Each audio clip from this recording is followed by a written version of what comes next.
On August 22, 1191, a Crusader army led by Richard the Lionheart of England began its march from the coastal city of Acre toward the strategic port of Jaffa. Following the capture of Acre earlier that year, Richard knew that seizing Jaffa was critical before launching any attempt to retake Jerusalem.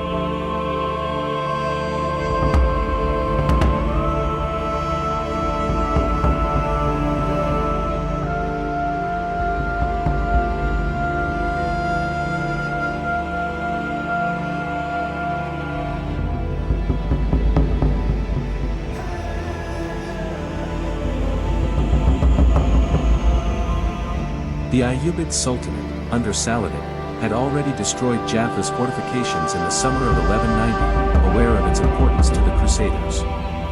Richard assembled a formidable force, around 2,000 mounted knights and 10,000 to 12,000 men-at-arms, including spearmen, archers, and crossbowmen.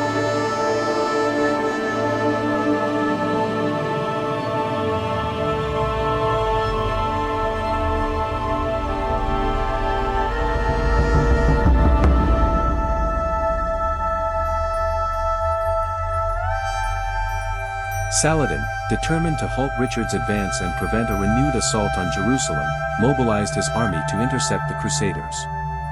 Richard, learning from past failures like the disastrous Battle of Hattin in 1187, advanced cautiously, moving only 5 to 6 kilometers per day to avoid heat exhaustion in the sweltering summer heat.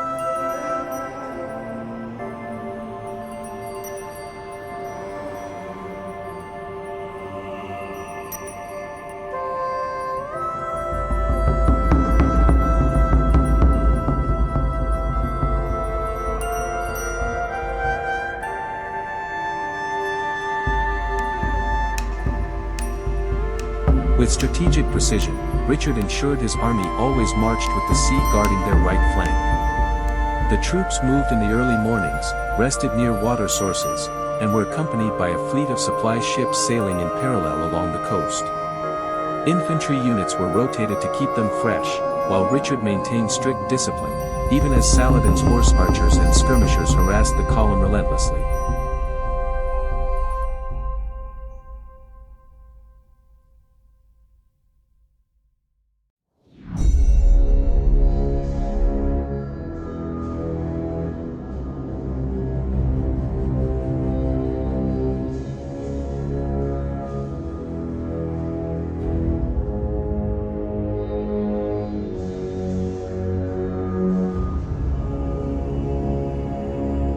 By early September, Saladin realized that his hit-and-run tactics were ineffective. His army, estimated at 25,000 strong, consisted of Bedouin and Sudanese archers, Turkish light cavalry, and heavily armored squadrons of Kurdish Mamluks, divided into left, right, and center wings. Saladin directed the army personally, surrounded by his bodyguards and marked by the rhythmic beat of his kettle drums.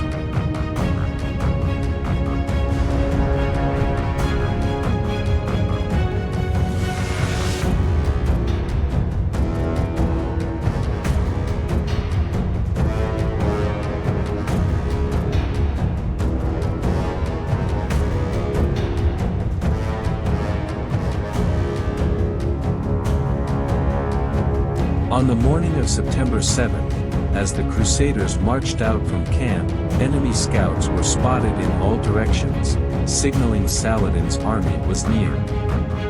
The Crusaders were entering the forested region of Arsuf, one of the few wooded areas along the coast.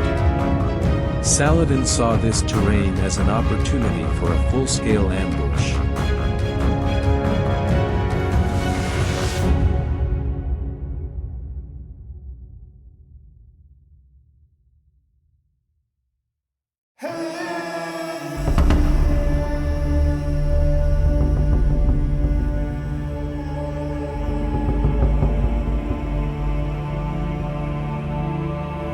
As the Muslim forces emerged from the woods, the Crusaders quickly formed a defensive formation with their backs to the sea. Infantry held the front lines, with archers and crossbowmen positioned behind, shielding the mounted knights and protecting the baggage train.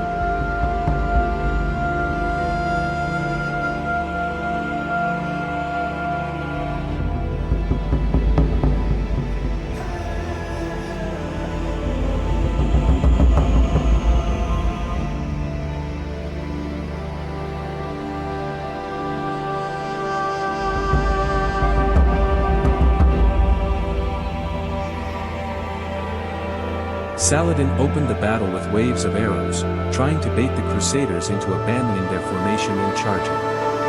Many of Saladin's archers even dismounted to improve their aim, unleashing relentless volleys.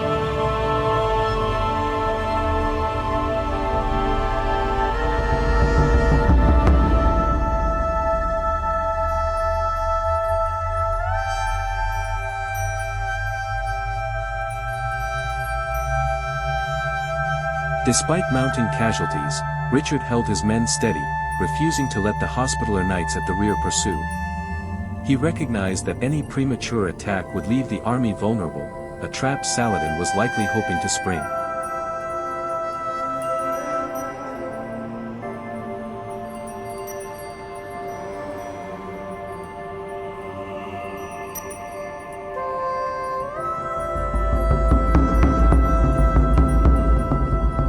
But tension eventually broke. The Hospitaller Knights, unable to endure the withering fire and perhaps enraged at watching their comrades fall, broke formation and charged. Their commander, Master Garnier, quickly gave the official order, and soon, Crusader units across the line surged forward in unison.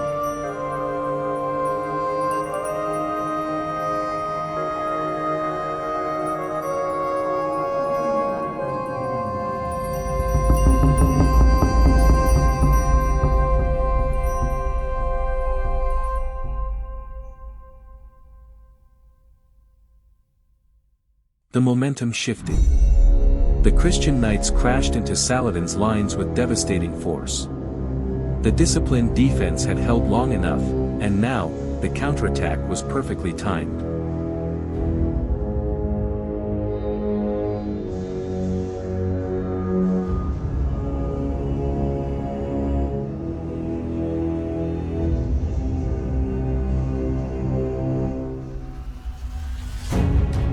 Saladin's front lines crumbled, and the Crusaders began to encircle his main force, where Saladin stood with his elite Mamluk bodyguards.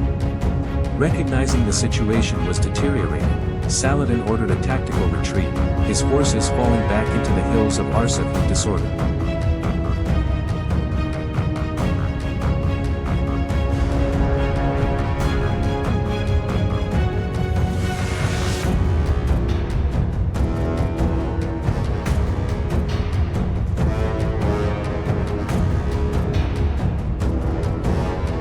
Although the Crusaders had an opportunity to pursue, Richard chose not to. His men were exhausted after the grueling battle, and discipline, once again, guided his command.